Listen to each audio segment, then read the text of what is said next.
Before the Great Flood engulfed the earth, there had been a history in which mankind stood at the shore of soaring and falling into decline.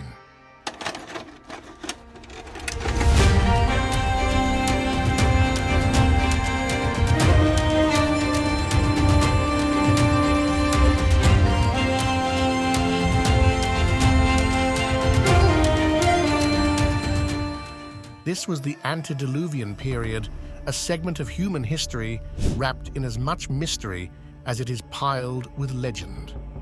At the time of the first civilization, development toward destruction. What secrets lie beneath the saga of this ancient epoch? In the Antediluvian era, civilization was born in a way not at all like any evolutionary account.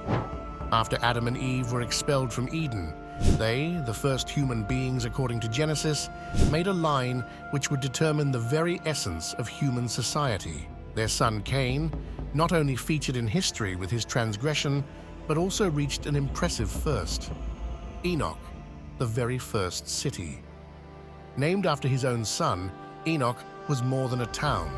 It was a monument to human potentiality from the very dawn of human history. But research into Enoch's civilization challenges modern understanding of ancient human society, for it was more than a mere gathering of huts. Rather, it was a well-planned town, suggesting that people at the start had no less intelligence or energy for communal and technical progress than we possess now. This goes against the story of civilization's gradual development, claiming instead that from its inception, humans were already well endowed with intellectual tools and practical skills. His descendants, such as Jabal, Jubal, and Tubal-Cain, initiated new advances for that age. Jabal introduced a mobile way of living in tents and raising livestock, which illustrates human adaptability and early experience in animal husbandry. Jubal, who was the father of all who played the lyre and pipe, brought musical instruments into human culture. In doing so, he gave man art, entertainment, and a dimension of expression. This speaks to our commonality with music. Tubal-Cain's mastery of metal forges, whether it be bronze or iron, showcases a very early sophistication in tool-making and craftsmanship.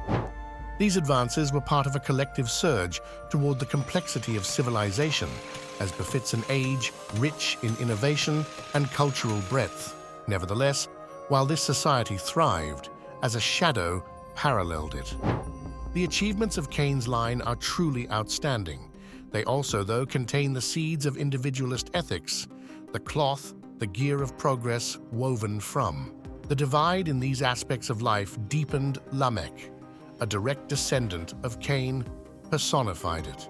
His introduction of polygamy and pride in martial prowess represented a major departure from the proper monogamy of Adam. This was a sign of society's deterioration towards reality as laid down in spiritual and ethical truth in every facet. The Nephilim, as people left the straight path in every way and eventual renegades of gods, made this further decay. The Bible's vague, none too specific message about them leaves their nature open to interpretation, but what is certain is that they represented the peak of mankind's rebellion against God's will. They were tangible proof that our world has degenerated into a cesspool. The growing depravity was opposite to the social achievements that characterized the Antediluvian period. A contradictory aspect marked every landmark of science, culture, or technology. The moral river just kept flowing deeper and deeper. However, this divergence ultimately became unendurable. Human progress was not accompanied by ethical rectitude.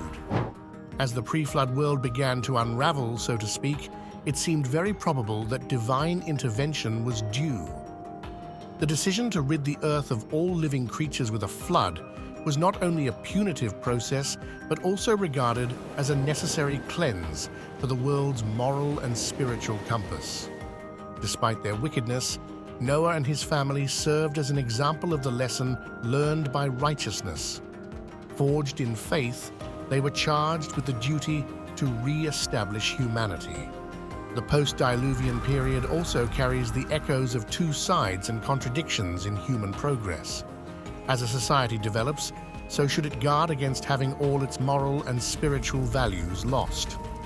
The flood, though it ended an era, offered a fresh start, one that echoed the promises of innovation and righteousness. Reflecting about the antediluvian world, it is a parable of our times, where concepts of technology and moral choice still set out the future path. The story of this era exhorts us to consider the heritage we are forced to inherit, not only marked accomplishments in science, but a society also founded on ethics and morality. The waters of the Great Flood may have drained away, but that message remains, urging us to maintain a delicate balance between progress and principle.